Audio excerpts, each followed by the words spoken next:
It was the kind of October morning that makes you believe the world still has some decency left in it. The kind where the air smells like wood smoke and coal, and the sky goes from black to purple to a pale, honest grey before the sun even bothers to show up. Fort Drum sat quiet under that grey sky, the kind of quiet that doesn't last long on an active base, and Specialist Aaron Geddes was already at the motor pool by 0530, which was 30 minutes before he needed to be, because that was the kind of soldier he was. Type respect in the comments if you believe the old guard still has something left to teach. Geddes was 23 years old, fresh out of his MOS school, and proud of it in the way that only young men who've never had their pride genuinely tested can be. He'd scored in the top quartile of his weapons qualification. He'd memorized the 10 and 23 maintenance manuals for the M240B the way some men memorize scripture. He could field strip in the dark and reassemble by touch alone, and he'd done it in front of his sergeant enough times that the sergeant had stopped bothering to watch. He had the kind of confidence that isn't arrogance yet. Not quite, but is standing right at the edge of it, leaning over to take a look. The morning's task was a crew-served weapons maintenance inspection before the battalion's live-fire exercise scheduled for the following week. His platoon had drawn the short straw on duty assignment, which meant Geddes and 2 other junior enlisted soldiers, Specialist Okafor and Private First Class Dunning, were responsible for pulling the crew-served weapons from the arms room, conducting maintenance, and having them re-inspected and turned back in by 1500 hours.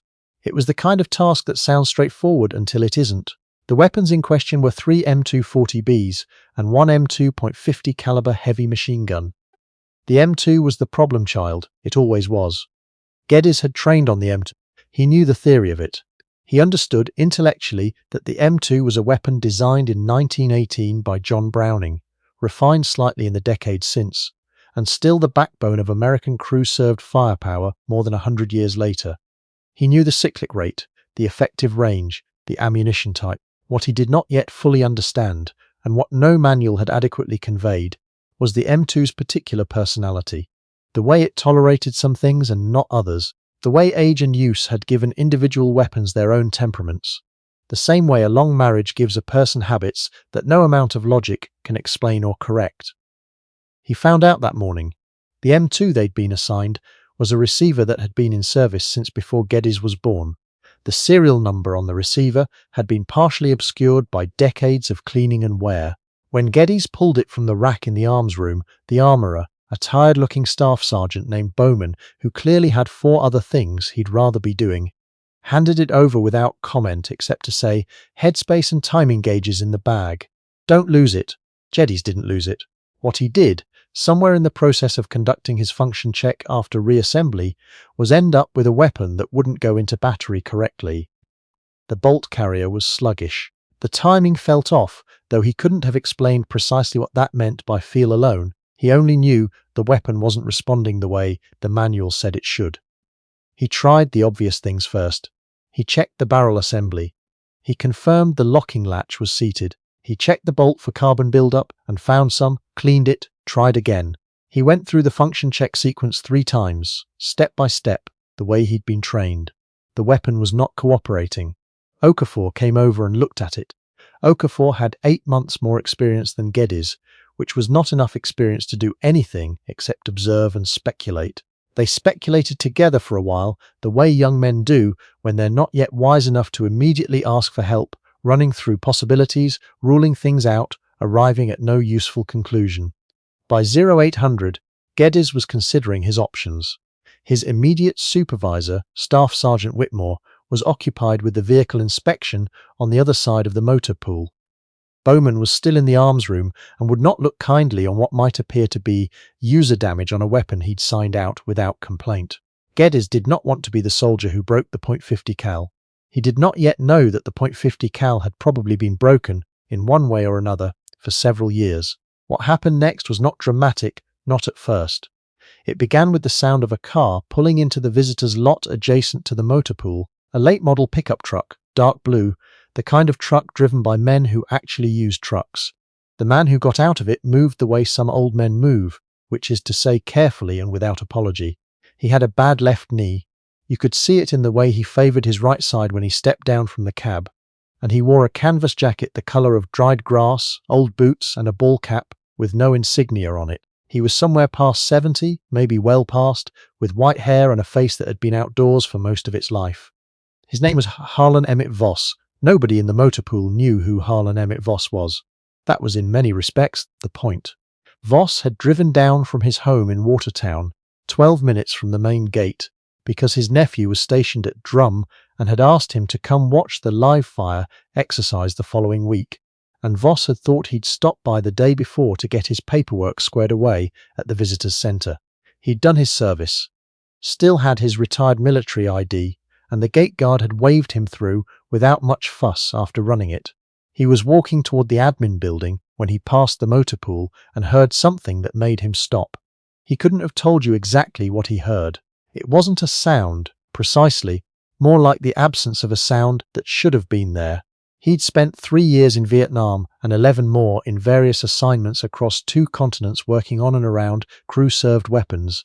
And the thing about that kind of experience is that it doesn't leave you. Not really. It goes quiet for a while, but it knows what it knows. Voss stopped walking. He looked at the motor pool. He saw the 2 young soldiers crouched around a weapon on a maintenance stand. He looked at the weapon. He walked over. "Morning," he said. Geddes looked up. His first impression of Voss was that he was a civilian who'd wandered in from the parking lot, which happened occasionally and which was always mildly annoying. "Morning, sir. Can I help you? Having some trouble?" Voss said. He was looking at the M2, not at Geddes. "We're fine, sir. Just conducting maintenance." Voss nodded once, slowly the way a man nods when he isn't agreeing with you, just acknowledging that he heard you. He was quiet for a moment. Then he said, "That barrel's been on crooked." Geddes blinked. "Sir?" "The barrel locking latch. It's seated, but the barrel went in with a slight rotation. You can't feel it by hand. The tolerances on this receiver are worn enough that it'll seat either way. But it's off." He paused. "May I?" Geddes looked at Okafor. Okafor shrugged, which was the most useful thing. Okafor had contributed to the situation all morning. Geddes looked back at the old man. "Who are you, sir?"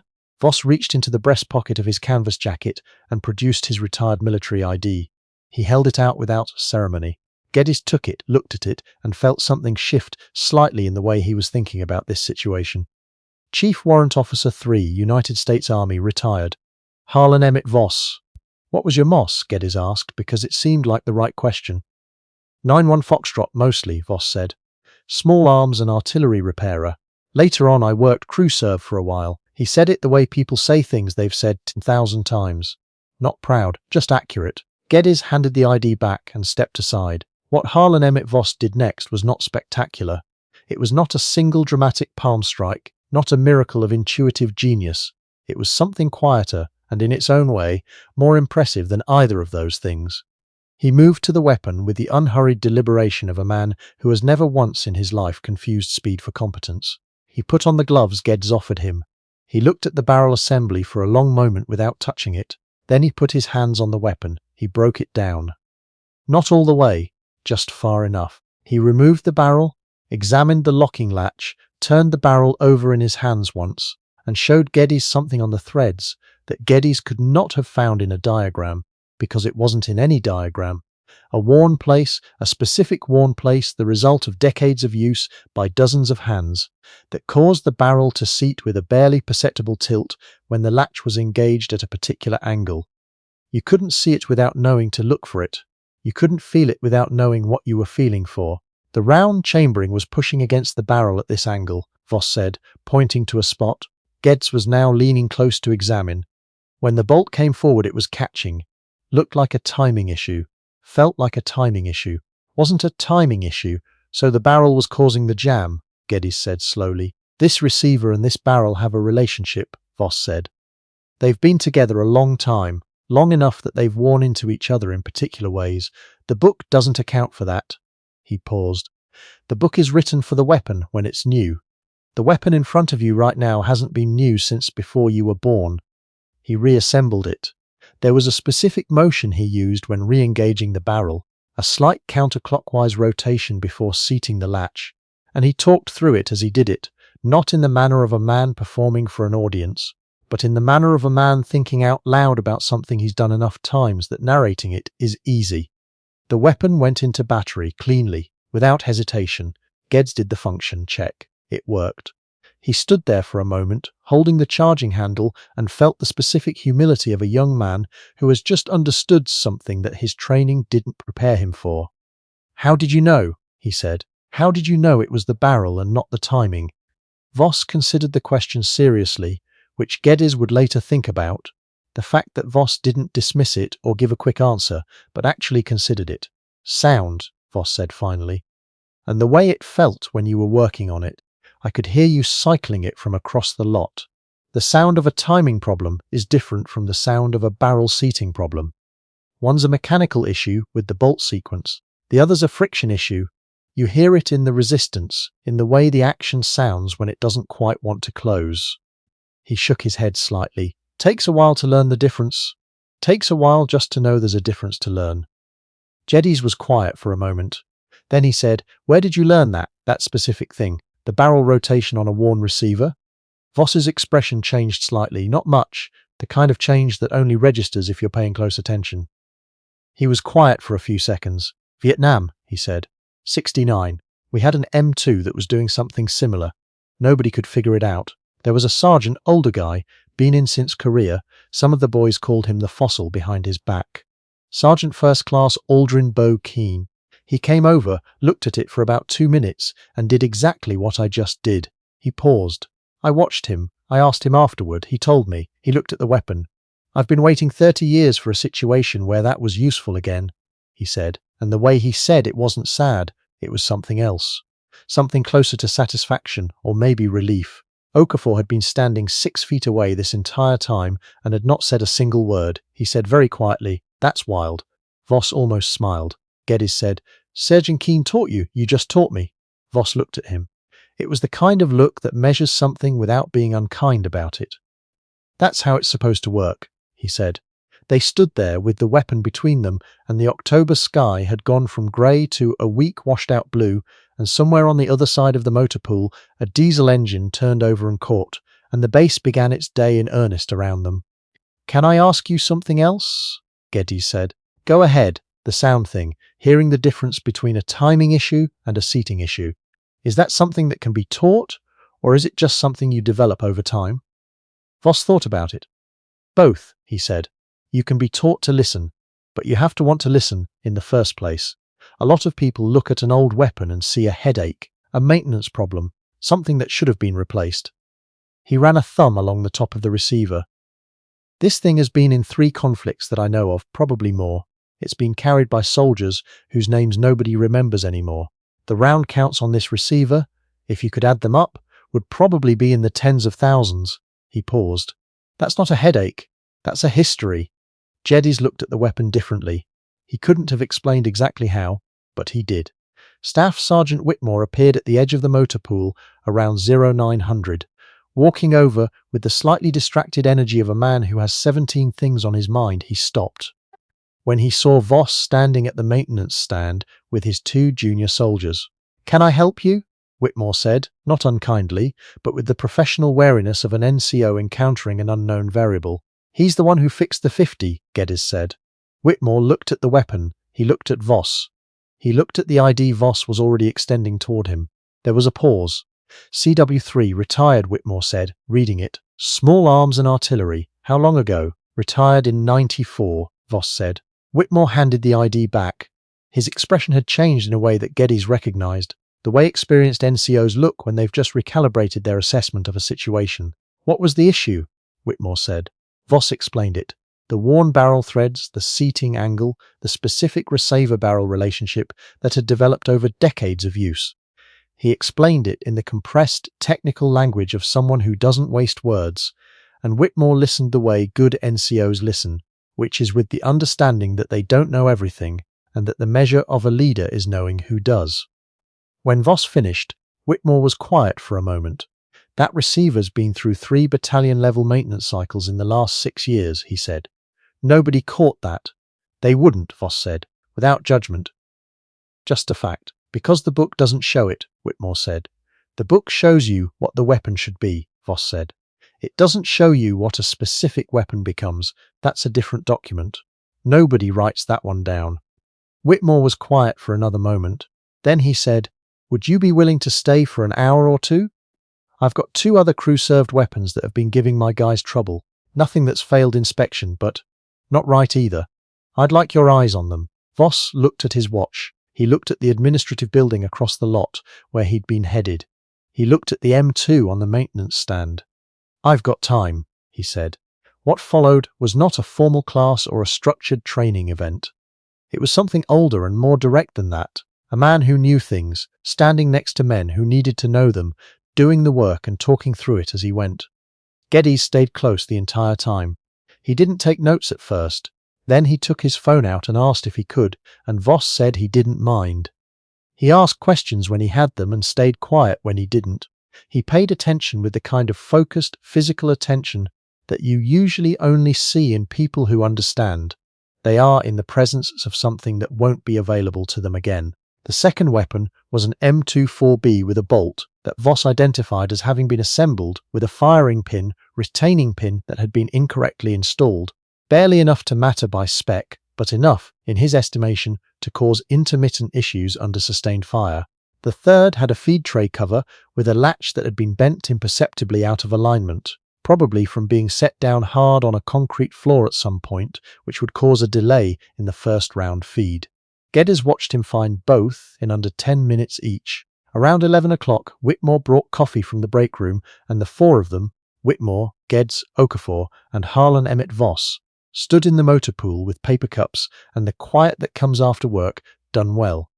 "Can I ask you something personal?" Geddes said.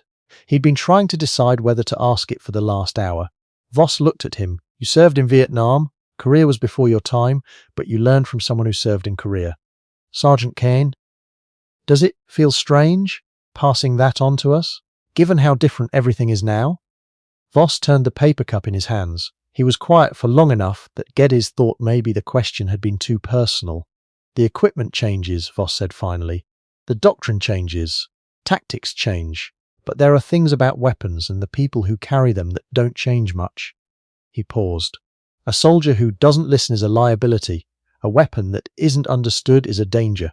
A unit that ignores its experienced people because they're old and's going to run into a problem at a moment that costs more than pride." He looked at Geddes. "That hasn't changed since the First Army put the first men in a line." Geddes nodded. He thought about what it meant that this man, who had been where he hadn't, who had learned from men who'd been where Voss hadn't, was standing in a motor pool on an October morning, passing something forward that had been passed to him 50 years ago. He thought about Sergeant First Class Aldrin Bow Keane, who was probably long dead by now, and whether Keane had known when he showed that trick to a young warrant officer in 1969 that it would travel 50 years forward and fix a weapon on a base that didn't exist yet, held by hands that weren't born yet, for a conflict that hadn't started yet. Probably not. Probably Keane had just thought he was fixing a gun. But that was how it worked, wasn't it? That was exactly how it worked. "My nephew's in the Signal Corps," Voss said, with the deliberate change of subject of a man who has said as much as he wants to say about one thing. "What are the live fire positions like out on the range?" Whitmore started answering, and the conversation moved on, the way conversations do, and the weapons sat in a row on the maintenance stands, cleaned and reassembled and functioning correctly, which was, in the end, the whole point. Before Voss left, he stopped at the M2 one more time. He put his hand on the receiver, just for a moment, the way you'd put your hand on the shoulder of something you respected. "This one's still got years left in it," he said. "Treat it like it does." Geddes watched him walk back across the parking lot to the dark blue pickup truck. The bad knee was more pronounced now. He'd been standing for 2 hours, and he moved with the careful deliberateness of a man who had made his peace with the cost of a long life. He got into the truck without looking back, and the truck pulled out of the lot, and that was that. Whitmore came to stand next to Geddes. "You got lucky this morning," he said. "Yes, Sergeant," Geddes said. "Don't waste it."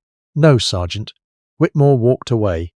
Geddes stood there for another moment, looking at the M2 on the maintenance stand. The October light had gone full and warm now, the kind of light that makes metal look almost golden, and the weapon sat in it without apology, old, worn, patient, full of things it had seen that it couldn't tell you about and wouldn't need to. Geddes did something then that nobody had asked him to do and nobody would ever know he'd done. He took out his phone and wrote down, as precisely as he could remember it, everything Harlan Emmett Voss had shown him and told him that morning. The barrel rotation, the specific motion for reseating it, the way a timing problem sounds different from a seating problem, the worn threads on a receiver this old, the things the book doesn't tell you, and the reason it doesn't. He didn't know if he'd ever need it. He wrote it down anyway, because somewhere in the next 30 years there was going to be a young soldier standing in front of a weapon that wasn't working and not knowing why, and maybe that soldier would be standing next to Aaron Geddes. And if that day came, Geddes intended to be ready. The range was cold, and the sky was blue, and the weapons were clear. That was enough for now.